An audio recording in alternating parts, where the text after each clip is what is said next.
Pies comfort me. They devastate me. Fond memories of days long gone and painful recollections of days that can't be forgotten loom in the simple ingredients.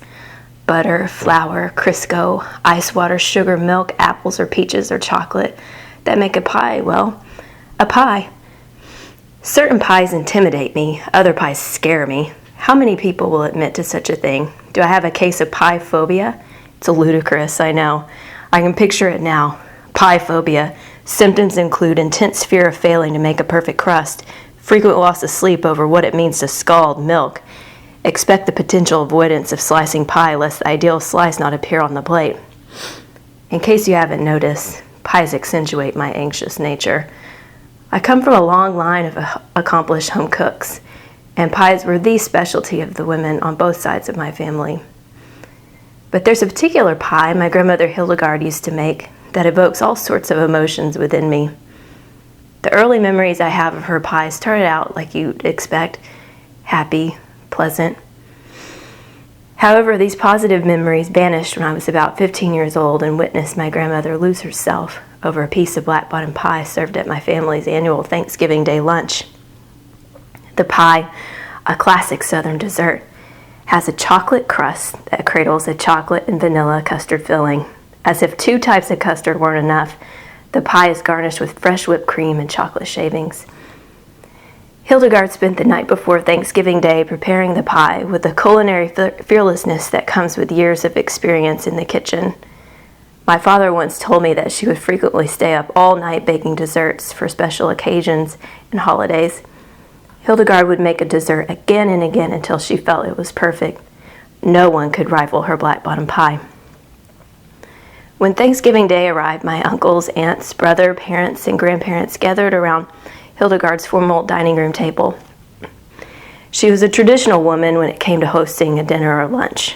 For my grandmother, only the best would do. She served the pie on an antique silver platter reserved for holiday desserts. As she sliced the pie, I noticed that it was soupy.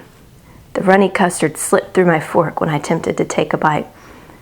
I grabbed a spoon near my cloth napkin and I tried again. I gagged at its taste. I watched my family taste the pie and I saw their faces fall into the same contorted grimace that must have been on my face.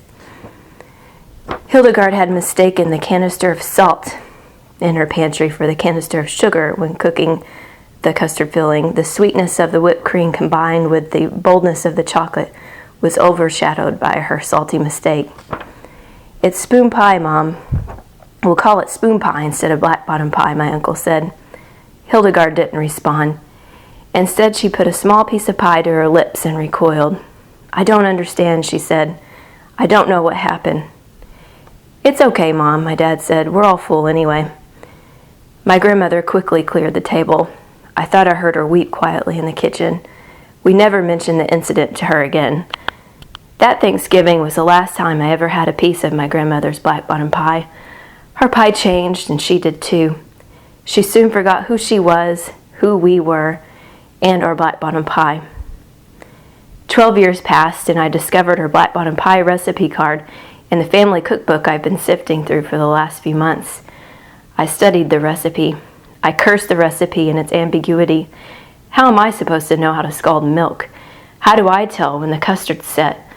What do you mean, 1 9-inch pie crust? Where's the recipe? I realize that there's this little thing called Google. It's not the same, though, as asking a real woman to give you her tips for the no-fill pie crust. Google can't tell you how it feels to test custard for the right consistency. I spent an entire Saturday baking black bottom pie. And, heavenly, I'd forgotten how rich and incredible this pie was. The only downside was my custard fell when I sliced it. My pie wasn't flawless, and I'm okay with that. There's more to life than crafting the perfect pie. Right?